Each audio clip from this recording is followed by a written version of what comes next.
সবাইকে জানাই শুভ সকাল। তাই সকালে সবাইকে গুড মর্নিং জানিয়ে আজকের ব্লগটা শুরু করছি।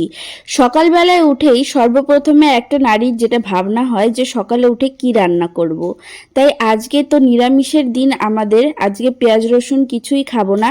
তো বাড়িতে দেখলাম ডাল আর আলু রয়েছে, তো মনে করলাম ডাল আর আলু ভাজা রান্না করে ফেলি। তাই আলু ভাজা রান্না করার জন্যই ঝটপট আলুগুলো কেটে নিচ্ছি। আর আগে থেকে আমি ডাল আর চালটা ভিজিয়ে রেখে দিয়েছি যাতে ওটা তাড়াতাড়ি হয়ে যায়। দেখুন আমি খুব ভালোভাবে এখন আলুগুলো কেটে নিচ্ছি, খুব পাতলা পাতলা ভাবে। আর আমিতে কিন্তু বটি থেকে চাকুতে কাটতে একদমই পছন্দ করি না। আমি বটিতে আলু ভাজা কাটতে খুবই পছন্দ করি। যে কোনো শাকসবজি আমি বটিতে কাটতে খুবই পছন্দ করি, কারণ বটিটা খুব কমফোর্টেবল চাকুর থেকে। আপনারা কারা কারা বটিতে কাটতে পছন্দ করেন না চাকুতে কাটতে পছন্দ করেন আমায় কিন্তু অবশ্যই কমেন্ট করে জানাবেন। এবার দেখুন কড়াইটা, দেখুন আমার এখন সবজিগুলো সব রকম সবজি কাটা হয়ে গেছে। আর আমি এখন সবজির যে বাহ্যিক পদার্থগুলো আছে সেগুলো ডাস্টবিনে ফেলছি।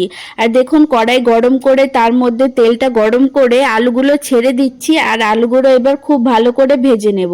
আমার বাবু আবার নরম আলু ভাজা খেতে পছন্দ করে না, তার একটু কড়কড়া আলু ভাজা খেতে পছন্দ করে। সেজন্য আমি কড়াইতে একটু বেশি করে তেল দিয়ে আলুটা ভাজতে শুরু করলাম, কারণ বেশি করে তেল না দিলে আলু ভাজাটা আবার কড়কড়া হয় না। এবার দেখুন আমরা রান্না টান্না হয়ে গেছে, এখন আমরা দুজনে খেতে বসেছি। আর আমি আমার বাবুকে খাইয়ে দিই, না হলে ওর আবার পেট ভরে না, ও নিজে থেকে একদমই খেতে পারে না। তাই দেখুন আমি ভাতের সঙ্গে লেবু দিয়ে ডাল দিয়ে ওকে খাইয়ে দিচ্ছি। আপনারা ব্লগটা এখানেই শেষ করলাম। আপনারা সবাই ভালো থাকবেন, সুস্থ থাকবেন, আমার ভিডিও অবশ্যই দেখতে থাকবেন।